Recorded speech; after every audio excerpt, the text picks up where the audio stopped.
Pessoal, vamos conversar sobre qualidade. E olha, não é sobre um ideal não, é sobre algo bem prático, um compromisso que a gente não pode de jeito nenhum negociar. É o que define nosso trabalho e, no fim do dia, o que garante o nosso futuro por aqui. O papo de hoje é sério e fundamental. Para a gente começar, eu quero trazer uma frase... E que frase, hein? Veio direto do nosso cliente, a Claro. Eles disseram: isto por pouco não nos tirou o contrato direto com eles. Pensa no peso disso. Não é drama, pessoal. É a realidade. É a consequência direta de algumas falhas que a gente precisa consertar. E assim, para ontem. Sabe, a mensagem que chegou pra gente foi cristalina, não tem como interpretar de outro jeito. A nossa qualidade, o nosso trabalho lá na ponta está sendo olhado com uma lupa. Não é mais uma coisa só nossa, interna, sabe? Agora nossos contratos estão literalmente amarrados na nossa performance em campo.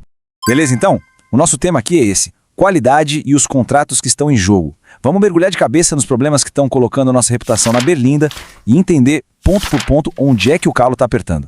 Olha só essa tabela. O que chama atenção é que não tem enrolação. São queixas bem específicas, tanto da Claro quanto da Ericsson. Primeiro, antecipar a atividade de janela de manutenção. Para a gente pode parecer que estamos adiantando o serviço, mas para o cliente isso soa como amadorismo, como risco.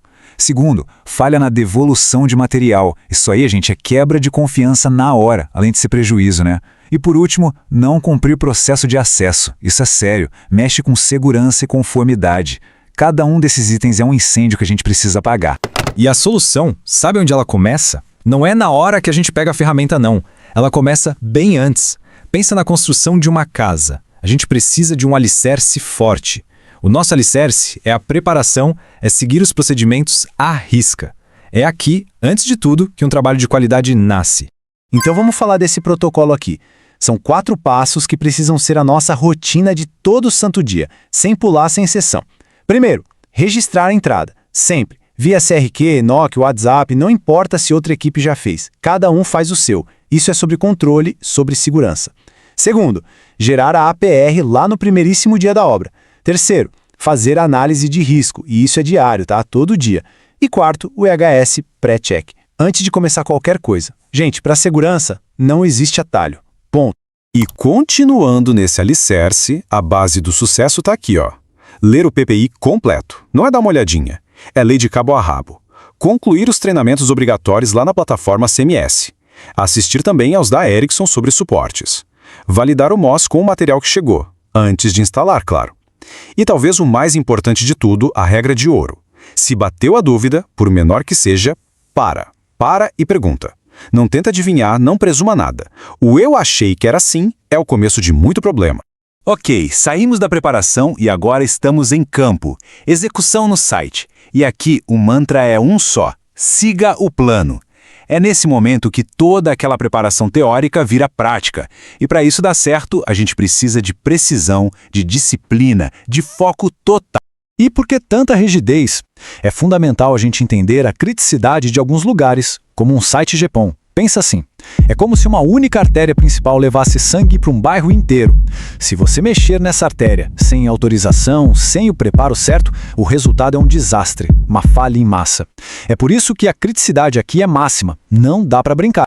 E isso me leva direto para a regra que é tipo a regra número 1, a inegociável. Vou repetir, não antecipar atividades de janela de manutenção. O que está programado para acontecer na janela, acontece dentro da janela e ponto final. Nem antes, nem depois.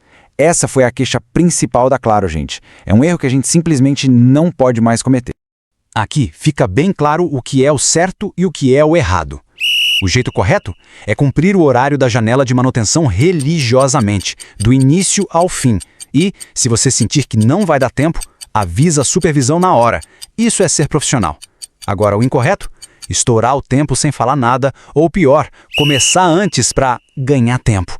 Isso não é adiantar serviço, é quebrar uma regra fundamental. Beleza? O trabalho técnico acabou, mas a obra só termina de verdade quando a gente finaliza tudo. E a nossa meta é simples: não deixar rastros. O único vestígio que a gente pode deixar para trás é a marca de um trabalho bem feito.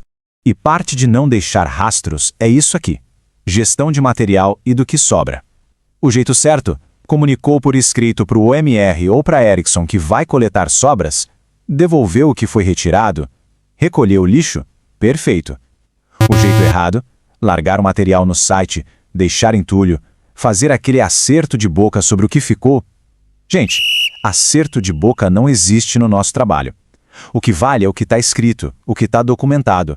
O resto é amadorismo. E para fechar com chave de ouro tem esse protocolo de encerramento. É um checklist rápido, mas super importante.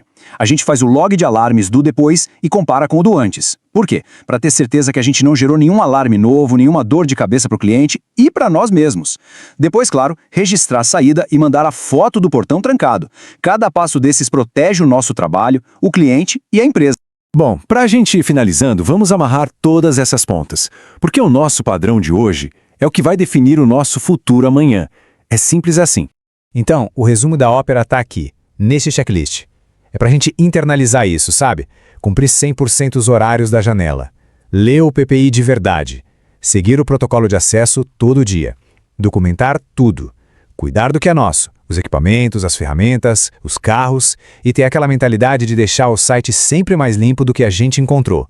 É esse conjunto de atitudes que muda o jogo, que vira essa percepção negativa. A gente precisa ter isso muito claro na cabeça. Cada site que a gente pisa é o nosso cartão de visita. Não é só um trabalho técnico. É a nossa assinatura que está ali. E cada coisinha que a gente faz ou deixa de fazer está construindo ou quebrando a nossa reputação. Isso tudo nos leva a uma última pergunta, uma reflexão para a gente levar daqui. E a resposta não é com palavras, é com a nossa atitude no campo, já no próximo trabalho. A pergunta é essa: qual marca a gente vai deixar no próximo site? A de um trabalho profissional e de qualidade ou a de um trabalho que nos coloca em risco? A escolha, no final das contas, é toda nossa.